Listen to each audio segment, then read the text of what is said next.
What's up, everybody? Today we're going to respond to the exit interviews for the Washington Wizards, aka the last stop before vacation. So again, we're going to kind of respond to that and give you my take on that, and then we're going to grade the front office next on Locked On Wizards. You are Locked On Wizards, your daily Washington Wizards podcast. Part of the Locked On Podcast Network, your team every day.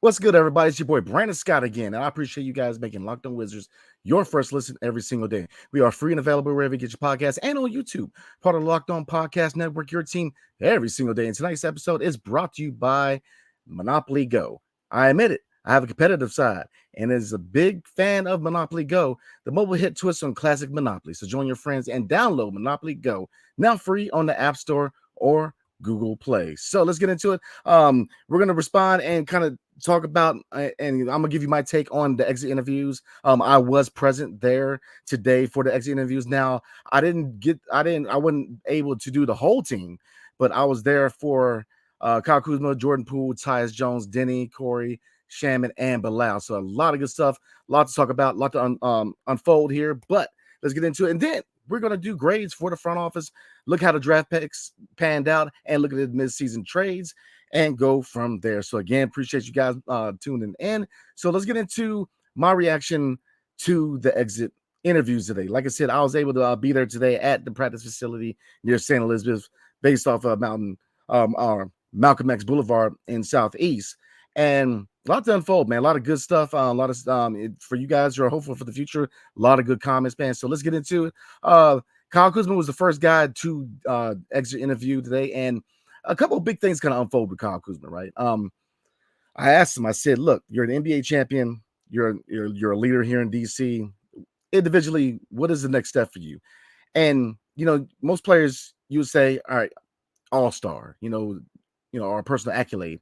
Very simple. Kyle Kuzma said, getting others involved, learning to get other people involved. And look, I'm a big Kyle Kuzma fan. Now, a lot of you guys know that, there's been times where I advocated for a trade, and rightfully so. Look, when he signed the contract, it was based on the fact that eventually he was going to get moved. And my biggest thing is a couple of things unfold here, in my opinion, on his comments. But look, if he's able, or getting back to the contract, my bad, he's going to be traded at some point, but my biggest thing is this: getting max value if you indeed want to trade him.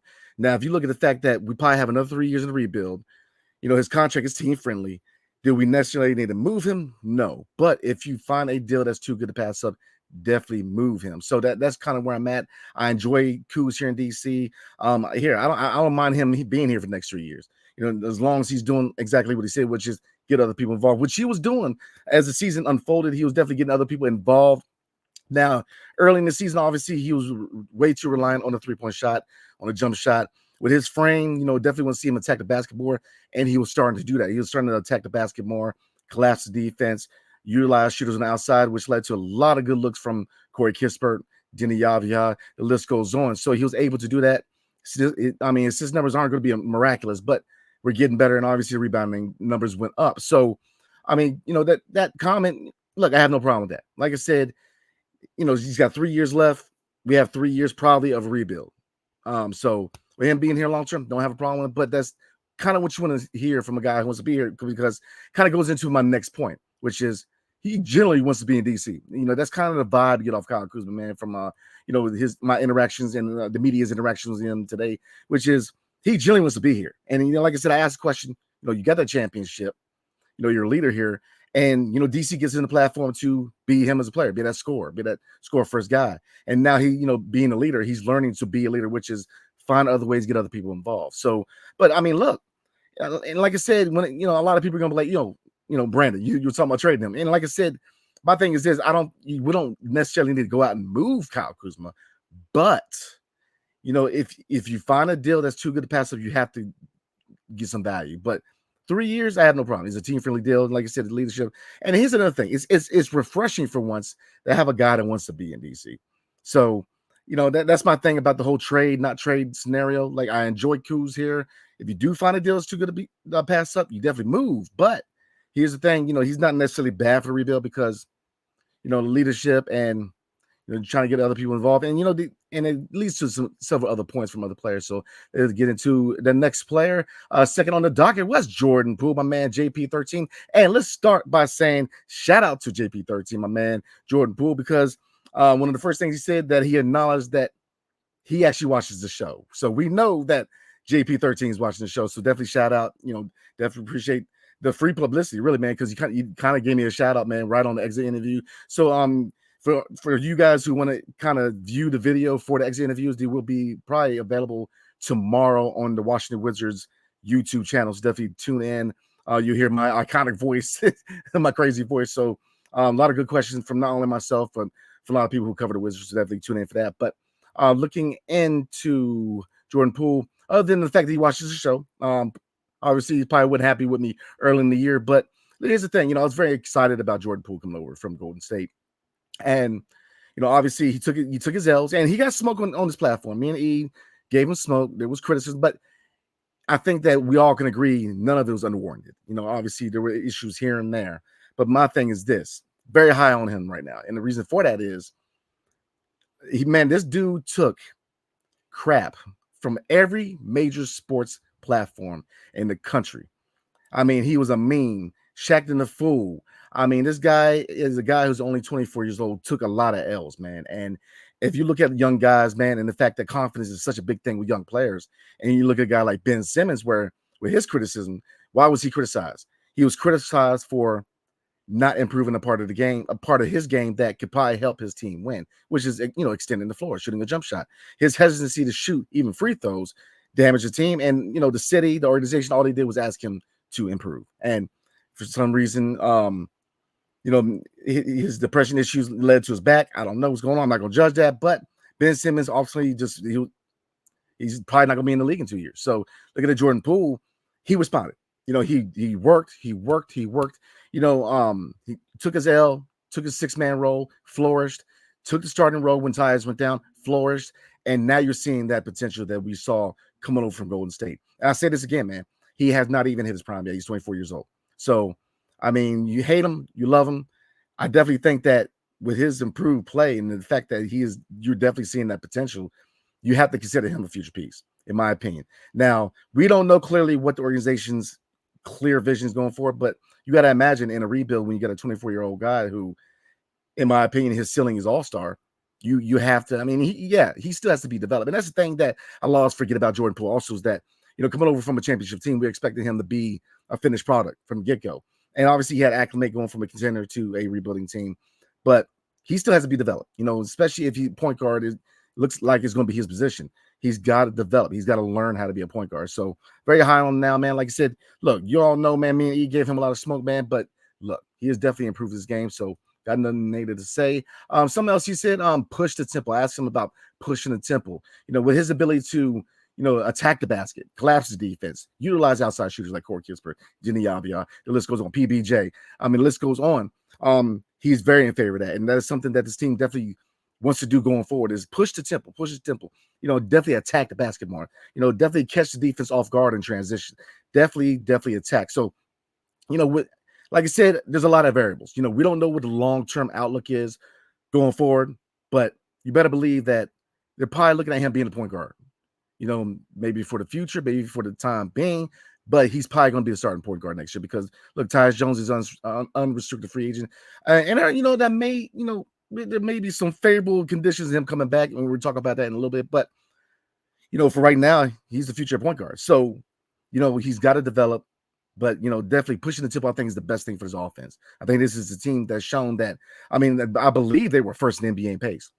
So that was another subject that was kind of brought up in the exit interviews in the media today, was that this team is actually first in pace. So they can push the pace. And I think if we're going to find successes with this team, especially with Jordan Poole being the point guard going forward, if indeed is the starting point guard going forward, you got to push the pace. That's the best way to utilize his skill set. And that's the best way that you can utilize skill set of shooters like Corey Kispert, Dini Avia, PBJ, the list goes on. So those are definitely a couple good comments from Jordan Poole. Like I said, we're going to touch base on the rest of the guys. We're going to look at some comments made by Tyus Jones, Denny Avia, Corey Kispert, Andrew Shamit, and Bilal Koulibaly. And then we're going to grade the front office real quick based on the draft and trades made at the mid-season point. But before we do, tonight's episode is brought to you by BetterHelp. So sometimes we all need an opportunity to get something off our chest. Big or small, certain things can really start to get at you, right? It's important to let that out, especially as someone who's unbiased on your life. So today I want to say how I really feel about something, y'all. You might even be thinking about the same thing this week, and that is groceries, right? Expenses, the economy, things like food, clothing, gas are becoming harder and harder to come by. And depending on your economic situation, man, that can really put a strain on your mental, and plus your physical too, because where the mind goes, the body follows, right? So therapy can be different for everyone.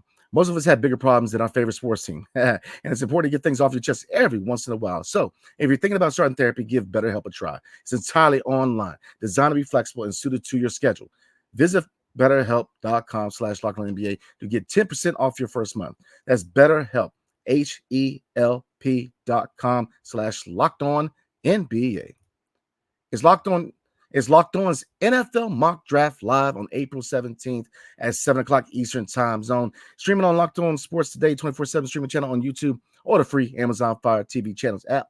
Find the ultimate 6-episode series on April 17th at 7 o'clock Eastern Time PM to hear who the local Locked On experts are picking for every NFL franchise, with live reactions from local college football experts and even the fantasy football angle. Boom. The Locked On NFL Mock Draft on April 17th at 7 p.m. Eastern Time, streaming live on Locked On Sports Today 24/7 streaming channel on YouTube or the free Amazon Fire TV channels app. So let's get into it. I'm going to try to get through these comments, and we're going to grade at the end. So I'm going to stop my rambling and try to get through the rest of these, but a lot of good stuff. Tyus Jones. This was actually my first opportunity this year, being my first year with media credentials. First time talking to Tyus. Lot to unfold. Now, obviously, restricted free agent, got a lot of questions from other reporters about being an unrestricted free agent. Obviously, he's up in the air. He views himself as a starter. So we'll see. Like I said, people said Jordan Poole point. There's been floating around the idea that the organization might bring Tyus back on a team friendly deal. And you look at the fact that, looking at his turnover to assist ratio, right? The fact that he got other people involved. Would he be bad for a rebuild? Maybe not, but if he could push the pace, maybe we're talking. I think that regardless of who is at point, we got to push the tempo to really get the most out of his roster going forward. Especially you're looking at this draft, a lot of shooters in this draft, man. So especially if you're looking at Reece Shea, so like I said, definitely want to utilize outside shooters. So looking at Tyus, it's up in the air. Unrestricted free agent, so maybe they bring him back, but at this point, maybe they see what they have at Jordan Poole at point. So, obviously we can best kind of answer this question going forward a little closer to free agency and let a lot of the dominoes fall, because we don't know right now what the vision is going forward by the new front office at point guard, even with the roster period, because, most of these vets are probably on their way out. Tyus is unrestricted free agent. Landry Shamet is non-guaranteed contract. So another comment by Tyus Jones. I asked him, what knowledge or what kind of advice do you give these young guys, especially being early on in the rebuild? And he said, teach them to stay on the grind, keep working. And it goes into culture. And I get it. And some of you are tired of hearing about culture, but here's the thing, man. And I was thinking about this earlier, kind of the retort to that comment, which is, rebuilds, culture is important. And a lot of us Wizards fans, man, we've never really been through a proper rebuild. And that's the thing, the fact that, rebuilds, culture is important because you're setting the foundation, you're setting the fabric of what makes successful franchises run, which is what hard work, working, playing to win, playing hard. And, culture is important. So them establishing culture here is very, very important, I believe. And like I said, a lot of us are like, I ain't trying to talk about that, man. But, I get that. But here's also the other twist on it, is that a lot of us have never been through a proper rebuild in DC. I mean, looking at Ernie Grunfeld, he repeatedly missed in the draft. So we never had the talent from the get-go to even evaluate and develop. And, Tommy was just as bad. Not so much on the drafting, because as we're soon discovering, Tommy's draft picks with, Corey Kispert, Denny Avia, Rui Hachimura, Johnny Davis. It's not that they are not good draft picks. It's that at the time, we needed a draft for immediate impact.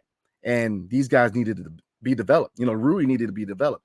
Denny, as we see, needed to be developed. Corey needed to develop, and Johnny still needs to be developed. So, were they bad picks in hindsight? Not really, but Ernie Grunfeld, man. I mean, Jan Vesley, Lord have mercy. I mean, I don't know how you look at that draft and don't check your head. So, or want to check the man's cup. So, I mean, that's the thing too. We've never been through a proper rebuild.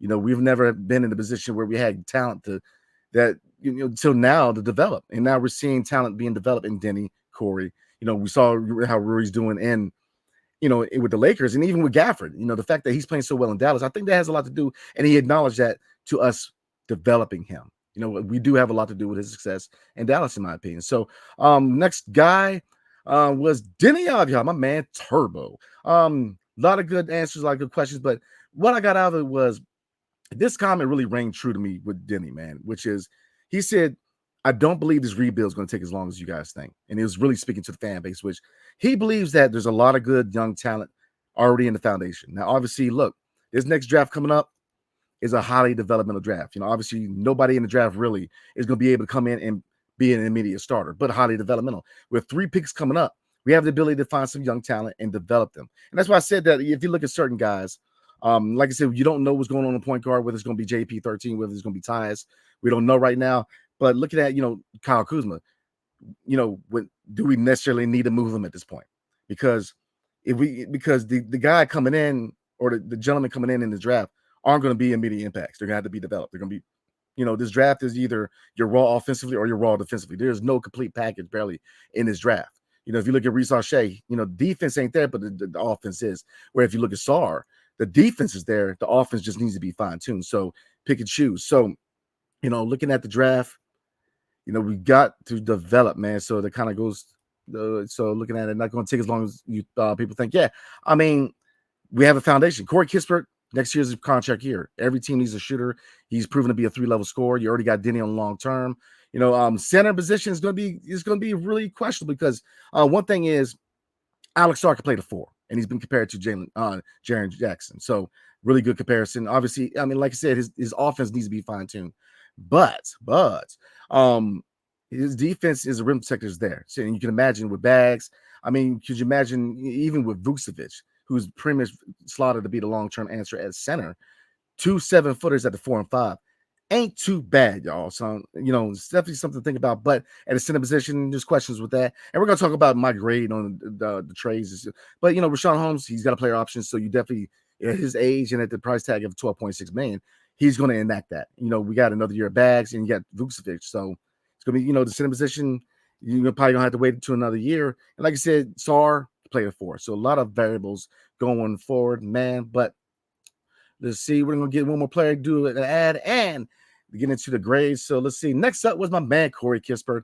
And again, this is going to be short with him, but the biggest thing with him, and it really, really is the same with Landry Shamet, which was Corey Kispert. I asked him, how enthusiastic you are about the future, knowing the talent you have with the young guys. He said, the biggest thing as far as progression with the young guys and really the team overall was their ability to come together later in the year. And look, a lot of these guys had a lot of good things to say, Brian Keefe.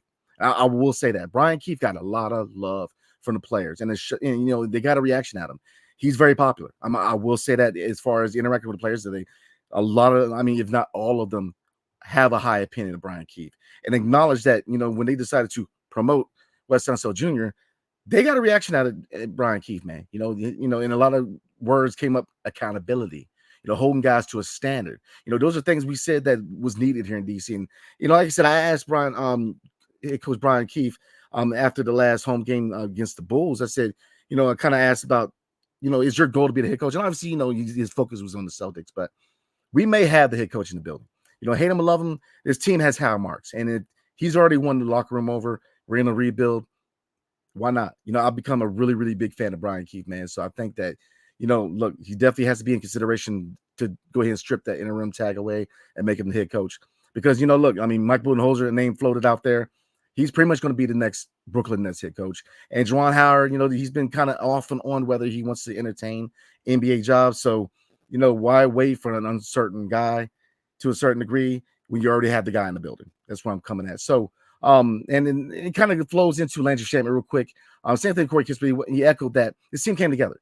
Good vibes. And, Kyle Kuzma kind of said the same thing similar when he came up, was just the team that came together. They said there weren't a lot of issues. And, I know the article coming out, and Jordan Poole, and people try to highlight everything he's doing on the sidelines. And, you know, the media try to paint a picture that was instability. And from the player's perspective, I mean, maybe they're just telling us what we want to hear, but I truly don't believe that. You know, honestly, from their vibe, man, they generally like each other. They like playing with each other. And that's why in culture, you know, culture is important. Culture, you know, is very important in the rebuild. And so, like I said, we're not used to that, man. We're used to just missing on draft picks and then trading all our first round picks for guys that we're probably not going to re-sign in the offseason, you know, Bogdanovich. So, you know, like I said, they're doing it right. They're really, and that's all you can ask from the fan base right now, you know, as far as the Wizards fan base, is that if you're going to rebuild, do it right. And they're doing it. They're doing it right, establishing, you know, who's going to be here, who's a long-term vision. I think that at this point, they know who the long-term assets are going to be, and solidifying culture, establishing culture. So let's see how many players we got left. We have Shamit, you know, he's the same as Corey. So we're going to talk about, last one is Bilal. So we're going to do Bilal real quick, and then we're going to into the grades. We're going to look at the draft and mid-season trades by the new front office and give them a grade real quick, and then we're going to call it a night. But before we do, tonight's episode is brought to you by Monopoly Go. We've all been there, right? Either as a player or a fan. It's halftime, and the scoreboard is not looking too hot. You're feeling low, not sure you or your team can pull out the win. That's when you dig deep, lift your head up, and say to yourself, time to get back in the game. Pull off some bank heists and take as much as my friend's money as I possibly can. Oh, Lord. That's right. The smash hit mobile game Monopoly Go lets you compete with your friends to get the most riches and the biggest empire. It's a Monopoly you love, but on your phone. Anytime, with tons of new twists, including leaderboards to compare your progress to your buddies. There's so much to do.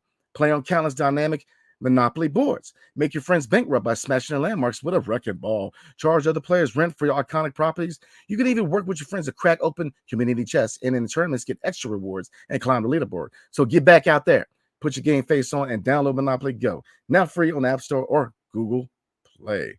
Man, that was animated. Let's get it, though. Monopoly Go. All right, so we're going to do Bilal real quick, and then we're going to look at the draft picks, how they're faring, and the midseason trade. And then we're going to go ahead and grade the front office real quick. So Bilal, the last man that I talked to today, first of all, shout out to New Breaks New, who came up with the nickname.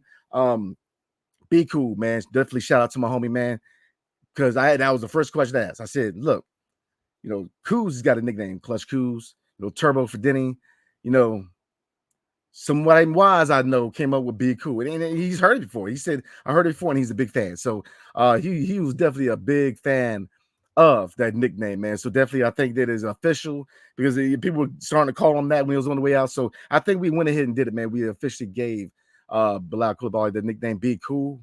But, you know, I asked him, I said, you know, obviously you're already a dog on defense. Where do you need to improve as far as your offensive game? And it was simple with him, man. You know, dribbling, he has to work on, especially with his left hand.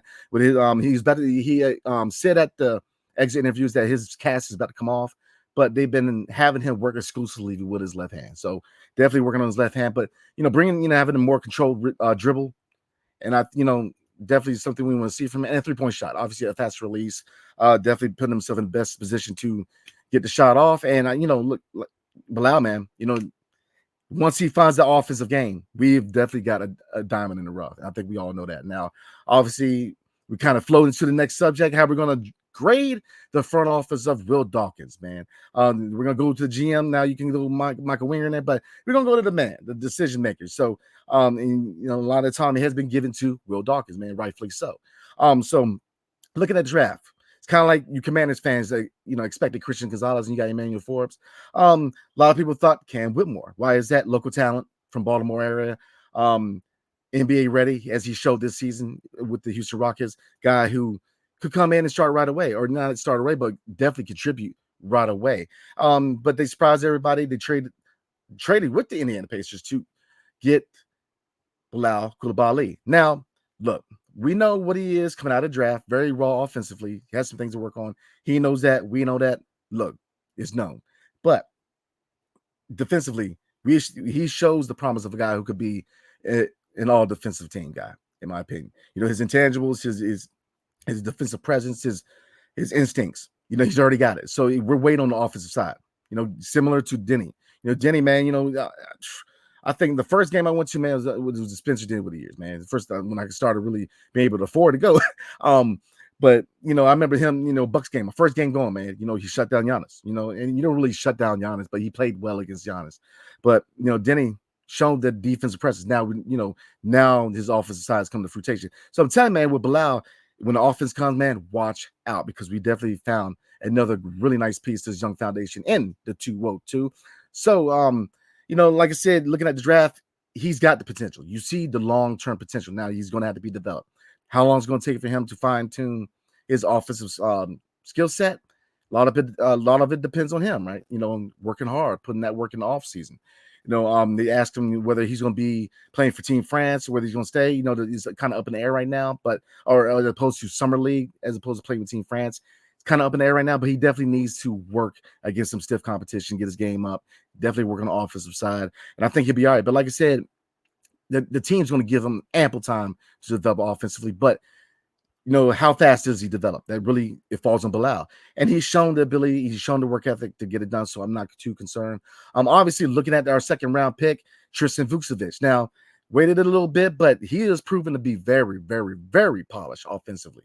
Now, defensively, yes, high rim protecting potential, right?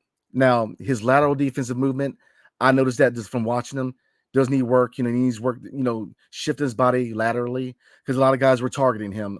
From what I saw, especially the guards, they were targeting him driving the lane because his lateral movement is a little slower now.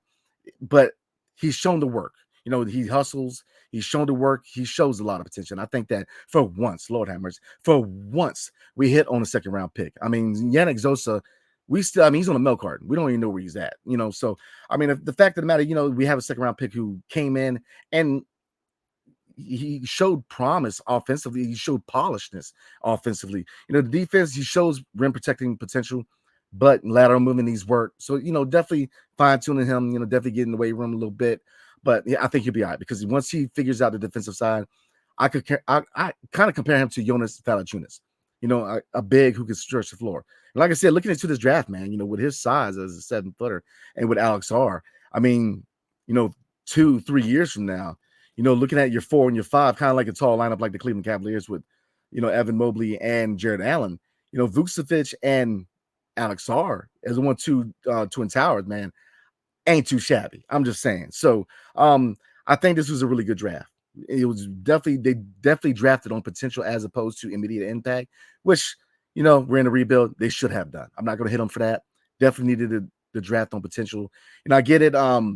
Several people believe that you draft for, come in right away. Opinions on drafting, they differ, but I think that they need to do it right the first time when it comes to the rebuild, and then doing it, man. You definitely see the promise with Bilal, and same thing with my man Tristan Vukcevic, man. So, man, I'm really, man, I really wanted to talk to him today, man. But like I said, I'm definitely going to catch him summer league. I plan on going to summer league, and definitely catch him early next year's or this year rather. But let's get into the trades. Now, the first trade obviously was a couple guys that we planned on probably waiving, but Mike Muscala and Danilo Gallinari sent it to Detroit for I can put I don't have it pulled up, but basically for Isaiah Livers, Marvin Bagley III, and picks. And I thought this was a really good trade. Marvin Bagley III, you see the potential again. He's still young, still somewhat fits the timetable, but we'll see. But I think they hit on this trade. Marvin Bagley III, you see the potential with him coming out of Duke, being drafted by Sacramento, and then subsequently traded to Detroit. But in the right system, he has flourished here. He's providing points in the paint, defense, versatility, his ability to shoot the three-point shot in the mid-range. He has found his place here in DC, man. It's intriguing to see what additional steps he takes in his evolution, man, next year, because I'm a big fan of Marvin Bagley III, man. Isaiah Livers, he was waived. Obviously, he was the former roommate of Jordan Poole, but subsequently he was waived, obviously, so we can sign Jared Butler. And I thought it was a good decision. Isaiah Livers, I was intrigued to see what he could do next year. He just came here injured, and I think that was part of the trade, especially with the picks involved. But Jared Butler definitely earned a contract, so I'm not too mad. Maybe, so we'll see.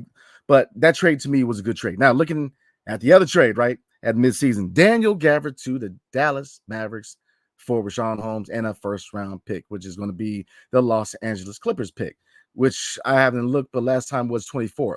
So Rashawn Holmes, I thought I will be the first person to admit I was somewhat wrong. I didn't know what to expect from him at his age, what he could provide.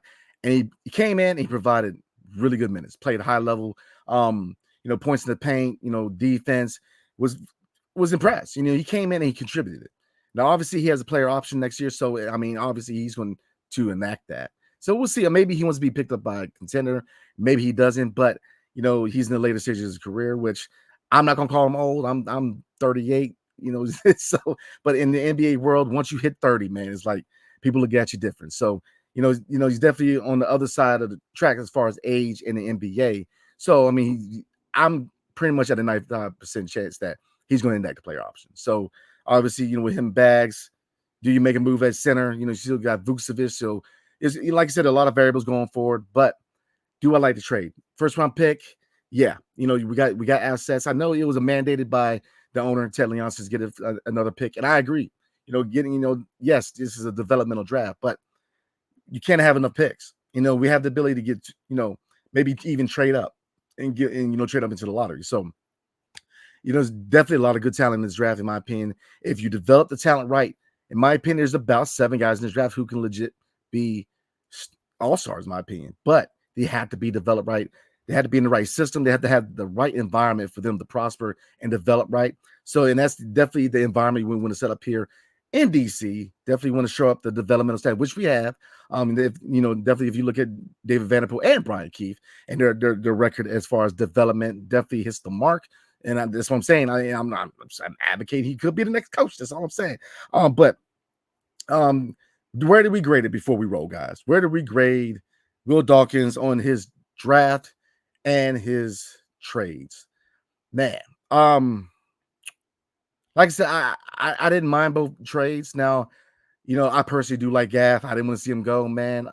I didn't, kind of like Kuzma. I didn't really think you needed to move him, but if the deal was too good, do it. You got a first round pick. I know it's mandated, so I'm gonna call it.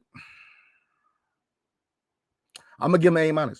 I'm gonna give him an A-. Now I know some of y'all ain't gonna agree, but both trades weren't bad. Now, I guess I guess for the fact that Rashawn Holmes has a player option, I'm gonna bump it back to a B+, because obviously, what place does Vuk have as far as his development? How many minutes is he allotted with Marvin Bagley III and Rashawn Holmes both being at the center position?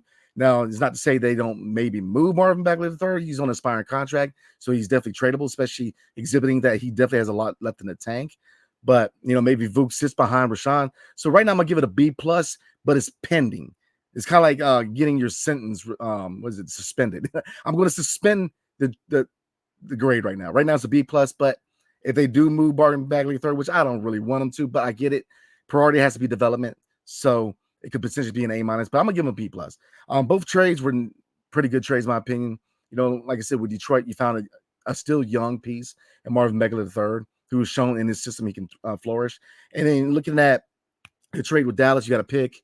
Rashawn Holmes, again, he's older. He's shown that he can still contribute. And even then, with the player options, only 1 more year. So is really messing up the timeline? No, but you do prefer to give, see what the allotment of minutes is going to be for Vuk.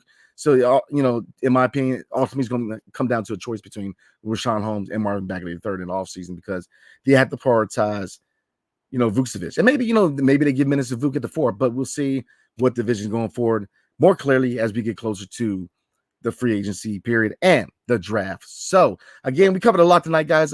We went through the exit interviews, like, what my reaction were to them, and definitely comment below. Let me know what you guys think in the comments from the 7 that I interviewed today. A lot of good stuff, man. Like I said, culture is definitely it's here, man. You definitely see it, and for once, you have guys who want to be here. So that hasn't always been the case. So take what you will out of these comments, man. But I will admit, it's refreshing for once to have people that want to be here and want to be part of a rebuild, because you're not going to see that very often, especially so.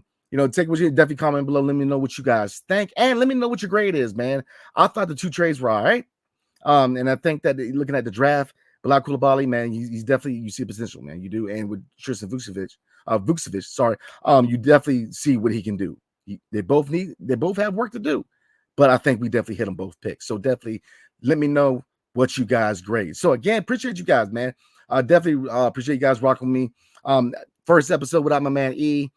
Really, really sad to see my man, the real Ed Oliver, go his way, man. But you know what? Like I told my man E, man, when one chapter closes, God blesses you with another chapter, man. And so if you are someone who believes in God, I don't want to throw that in your face, but I definitely believe that whatever he does, man, he's gonna be successful. It's my God, it's my friend. So definitely wish him blessings and all success in the world. So again, man, like I said, 2 years, me and him rolling as the best backcourt at DMV. But so I, definitely appreciate you guys rocking with me. We're gonna have fun this year.